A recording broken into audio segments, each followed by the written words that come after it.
Are you at a loss when you try to write your life story? Welcome to this Harvest Your History series. My name is Alexi Lin. I've been gathering and writing family histories for as long as I can remember.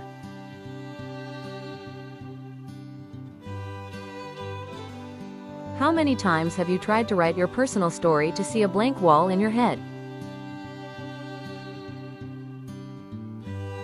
But take heart. This series is about prying memories out of your head and posting into your family legacy workbook. Corralled and ready for the next step. Together we will capture those snippets and get them corralled forever and ever. Beginning with sensory memory. Sensory memory can bring a flood of echoes from your past. Smell, sound, taste, touch, and temperature unlock vivid detail. For instance, pick an item, the cinnamon or the wallpaper. Close your eyes, smell it. What's the first picture that comes to mind? Make note of the memory snippet in your family legacy workbook. The smell of pine sol still makes me think of my grandmother's Saturday chores boot camp. This wallpaper makes me think of the chickens that adorned our kitchen walls in the old cabin. It was what Harry Sturman had on closeout. I'll record chicken wallpaper on the cabin section of houses I lived in category and expand on the story later. Check it out. Set a timer for 10 minutes. Pick one smell today and chase it. You'll be shocked where it leads. Share your discoveries in the comments, especially the funny ones. Coming up next time, how to interview your past self. Hang on for your bonus tips. Recreate the temperature of the memory. Our bodies store temperature as emotional shorthand.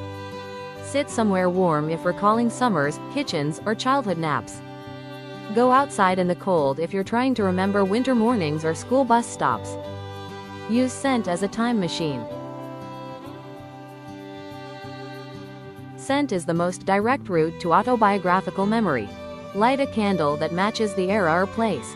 Open a spice jar. Smell an old book, a leather bag, sunscreen, pine needles.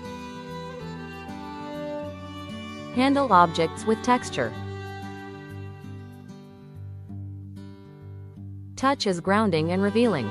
Hold a quilt, a wooden spoon, a vinyl record, a rosary, a keychain. Let your fingers wander and describe the texture before the memory.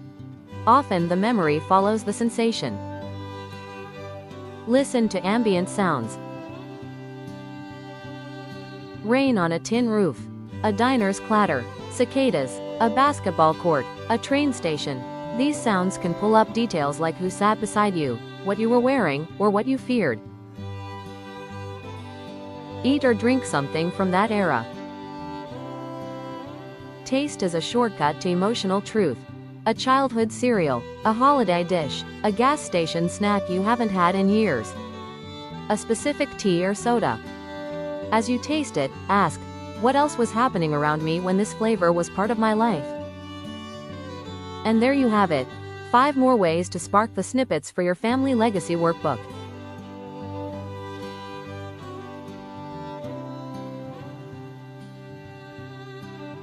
Thanks for watching. See you next time with more tips and hints to encourage your success.